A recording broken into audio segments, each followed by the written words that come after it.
Zack Snyder's Justice League is a DC dream come true, and there's plenty of things just for the fans packed into its 4-hour runtime. You can focus on the action, drama, and majesty of the Snyder Cut. Leave the Easter egg hunting to us. Ready? Ready. Okay, let's go.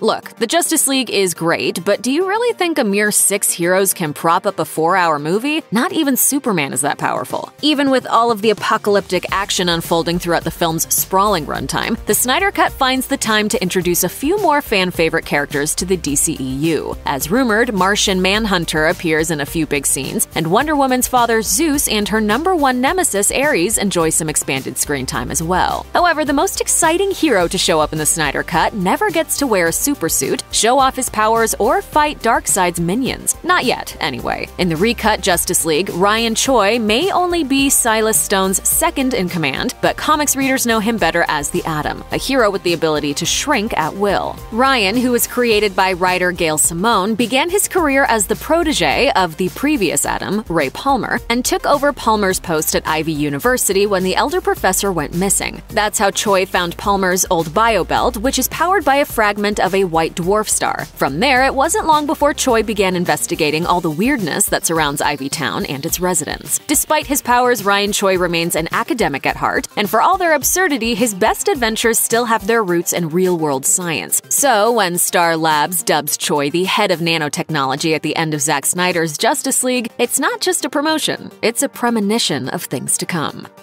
At one point in Justice League, Aquaman rescues a seemingly doomed fishing boat called the Cortland, and while that ship appears in the original theatrical cut of the movie, it takes on added significance with Zack Snyder at the helm. See, Snyder is a devoted follower of Ayn Rand, creator of the philosophical system known as Objectivism, and author of books like Atlas Shrugged. In fact, an adaptation of Rand's The Fountainhead is one of Snyder's dream projects, and has been in and out of pre-production for years. Cortland is the name of an ambitious construction project in the Fountainhead, designed by the book's hero, an architect named Howard Rourke, and the source of much of the book's drama. Like all of Rand's protagonists, Rourke is a genius who refuses to compromise or submit to popular ideas, and who champions individualism among all else. Sound familiar? Not only is the story clearly near and dear to Snyder's heart, but the Cortland Easter egg feels eerily prescient given the Snyder Cut's own long, convoluted history. It's only appropriate that it survived into the final product.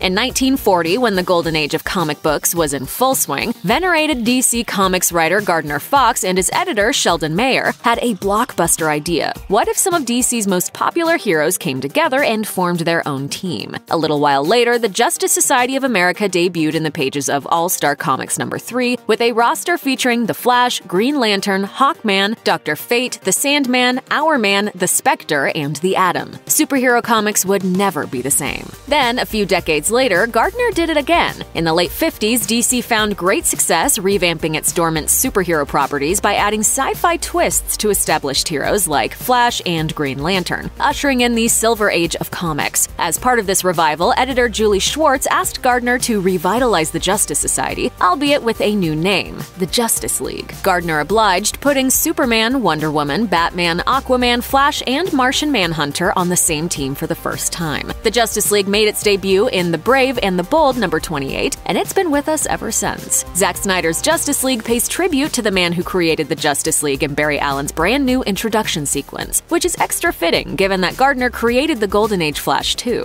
Look carefully during the scene in which Barry saves a woman from a speeding truck in downtown Central City, and you'll see an advertisement for the Gardner Fox Produce Company painted on the vehicle's side. Oh, and in case you missed it, the young woman who Barry saves from almost certain death is none other than Iris West, aunt to Kid Flash, Wally West, and Barry's future wife. No, she doesn't get much to do in Justice League, but if Ezra Miller's long-gestating solo Flash film ever gets off the ground, she's expected to play a big role.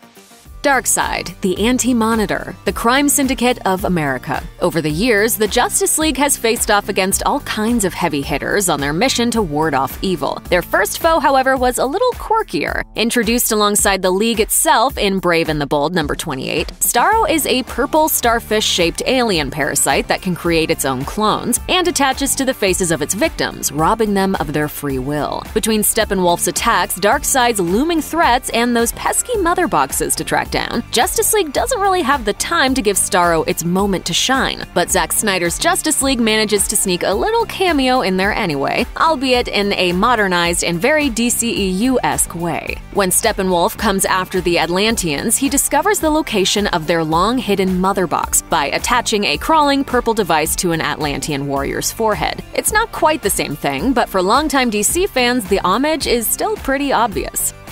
Before mankind knew it was called a mother box, they gave it another name. As the Snyder Cut reveals, Nazi forces found the mother box that humanity had pledged to hide forever in the final years of World War II. Soon afterward, the device was taken into American custody, and it was given a new, albeit temporary name, 61982. Eventually, 61982 made its way from the Department of Defense archives to Star Labs, where Silas Stone used it in a last-ditch effort to save his son following a horrific accident. As you may already be aware, 61982 isn't a random string of numbers, it's a direct reference to Cyborg's original origin story. In June of 1982, or you guessed it, 61982, DC Comics published the first issue of Tales of the New Teen Titans, a 4-issue miniseries that delved into the history of DC's New Teen Titans team, which was, at the time, one of the hottest books on the shelves. Naturally, this first issue was all about Cyborg, and his story follows the same major beats as the adaptation seen in Zack Snyder's Justice League, although there are a few major differences. The accident that cripples Victor is caused by an extra-dimensional entity, not a car crash. His super intellect is the result of experiments his parents conducted before his accident, and there isn't a mother box to be found. Still, if you've seen the Snyder Cut, you know basically how the storyline of Tales of the New Teen Titans #1 unfolds, at least in general terms. In the original theatrical cut of Justice League, the Parademon's subterranean nest is located underneath Braxton Island, which sits in the river that separates Gotham City from Metropolis. In Zack Snyder's Justice League, it's called Stryker's Island. Why is that important? Well, for a couple of reasons. First, Stryker's Island is also the location where Batman vs. Superman: Dawn of Justice's climactic showdown against Doomsday takes place. Second, Stryker's Island has a long and storied history in DC Comics, in which it's the site of one of the country's biggest meta-human prisons. Located off the coast of Metropolis, Stryker's Island Penitentiary is basically Superman's equivalent of the Batman Rogues Gallery that is Arkham Asylum. It's where all of the Man of Steel's most fearsome foes are kept, at least when they're not out on the streets causing havoc. Also like Arkham, Stryker's Island has appeared in quite a few DC media adaptations. It's been featured in Superman the Animated Series, Smallville, and Supergirl, among others. Zack Snyder's Justice League is full of treats for fans of Jack Kirby's Fourth World, the legendary comic book artist's biggest contribution to DC's canon. Not only does Steppenwolf finally get his due, but his boss, Darkseid, plays a major role in the movie. So does Darkseid's torture-loving second-in-command, Desaad. If you're paying attention, you can also catch another one of Darkseid's lieutenants, the villainous Granny Goodness, standing next to the Space Warlord during the movie's big climax. Unfortunately, Granny doesn't get any lines during the film, but that doesn't mean that she's not a big deal. In New Gods lore, Granny Goodness is the person in charge of raising Apocalypse's children into fearsome warriors. Don't be fooled by her name, though. While Granny talks like a kind, caring old grandmother, her child-rearing methods involve torture and brainwashing, and her orphanages are really prisons from which escape is almost impossible. In other words, it's no surprise to find Granny by Darkseid's side. Through her countless despicable deeds in the pages of DC Comics over the years, she's more than earned it.